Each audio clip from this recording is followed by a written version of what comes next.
লাস্টিকে একটি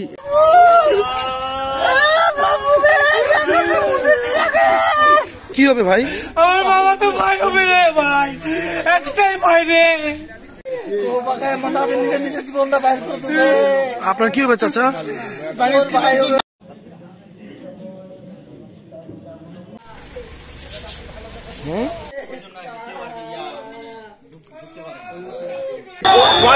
অবস্থা খারাপ করে দাও।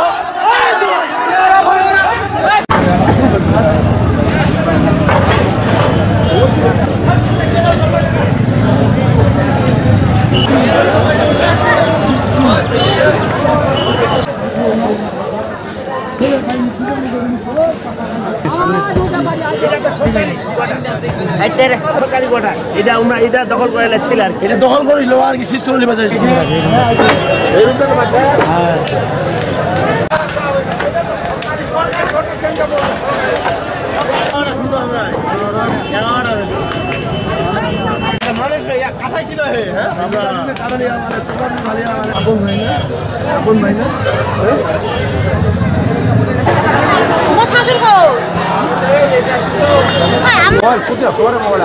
কেন নেটও তো দিয়ে দিচ্ছে লাইভে, কালকে লাইভে ছাড়া হয়েছে।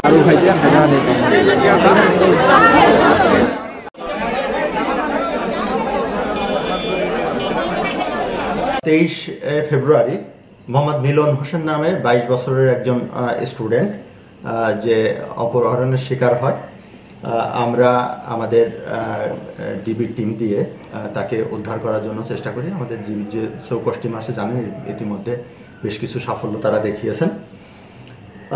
তাদের অক্লান্ত পরিশ্রম এবং তথ্য প্রযুক্তির ব্যবহারের মাধ্যমে আমরা গতকাল সন্দিগ্ধ দুজনকে আমরা অ্যারেস্ট করি। এক হচ্ছে সিজান, 2 মুরাদ।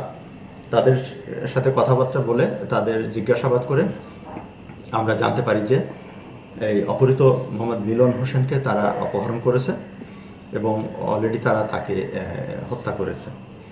তাদের কথার প্রেক্ষিতে আমাদের 1 নম্বর সন্দিগ্ধ সিজানের বাড়ির পিছনে অব্যবহৃত যে সেপটিক ট্যাঙ্ক ছিল, সেই সেপটিক ট্যাঙ্কি থেকে আমরা লাশ উত্তোলন করি এবং তাদের বক্তব্য নিয়ে আমরা আরো জানতে পারি যে মোসাম্মদ রত্না আক্তার ইভা নামে 19 বছরের একটি মেয়ে, আমাদের এই দুজন যে আসামি আছে তাদের একজনের ভাগ্নি, তাকে আমরা অ্যারেস্ট করি এবং মুরাদের হেফাজতে থাকা 4,97,000 টাকা আমরা উদ্ধার করি। আপনারা জানেন ইতিমধ্যে কিছু টাকা লেনদেন হয়েছিল, যেটা আমাদেরকে না জানিয়ে আমরা নিষেধ করেছিলাম, কিন্তু হয়তো সন্তানের কল্যাণ কামনায় বা যাতে পুলিশকে তারা থ্রেট দিয়েছিল যে পুলিশকে জানালে হয়তো মেরে ফেলবে, এই জন্য তারা একটা টাকা লেনদেন করেছিল, তার কিছু টাকা আমরা উদ্ধার করতে সক্ষম হই।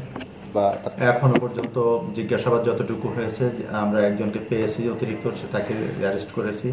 আমরা আসলে রিমান্ড প্রেয়ার দিয়েছি, পাইলে আমরা জিজ্ঞাসাবাদ করব এবং